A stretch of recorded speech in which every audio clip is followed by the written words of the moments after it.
Okay, for our 7.4 warm-ups, we've been on this a couple of days now. Let's pick this back up. You have two functions. You have f, which is 2x minus 1. You have g of x, which is really x squared. For number 1, they want you to find what f times g is. Plain and simply, you write down the formula for f, the function for f, which is 2x minus 1. You're going to multiply that to g of x, which is x squared. If you can distribute or FOIL, you should. And we're going to do that right now. X squared times 2x is 2x cubed. X squared times minus 1 is just a negative 1x squared.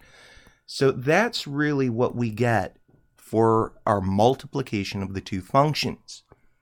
When we're stating the domain, this is really saying what x values are allowed. And of course, as we're looking here, you can see that we're really multiplying these two functions. When you go back to just thinking about what gets you errors on your calculator as you try to work things out, you'll never see multiplication being a reason for getting an error. You're going to have all reals. The only time you're going to have a restriction is if, in fact, you are dividing. So let's come over here to number 2. For number 2, do want to point out that the very big difference here is that this is not multiplication of two functions. This is honestly a composition. So what we have to do is first find g of negative 3. And this is something we have done in the past. G, that formula for G, we still have up here. I can even highlight that in yellow right here. What we're really going to do is just replace x with the number negative 3. And we said that you definitely could use your calculator to assist you. Take negative 3, store that in for x. The formula for g, you can see, is really x squared. That's what I highlighted. And g of negative 3, you're going to get 9. So we're not done, but we're actually close. Next, you're going to find f of 9. Now, in yellow here, we just found that g of negative 3 is 9, so we now have to go a little bit further and find out what f of 9 is.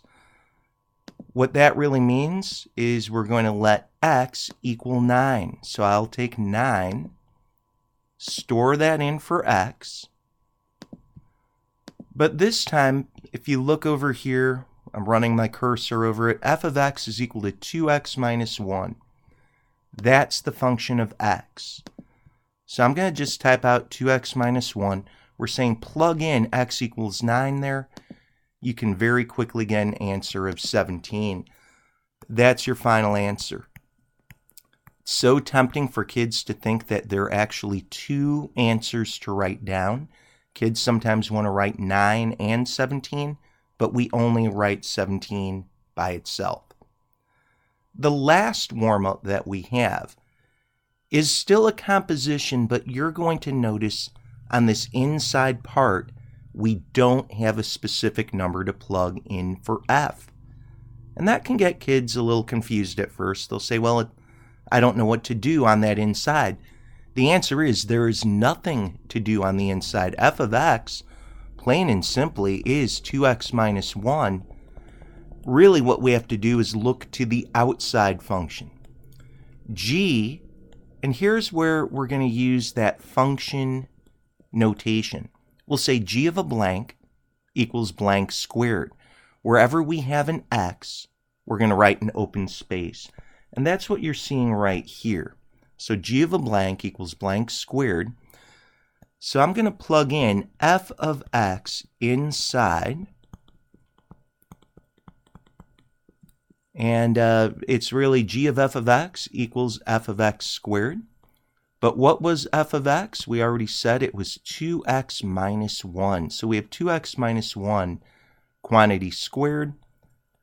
But squaring something really means multiply this expression to itself.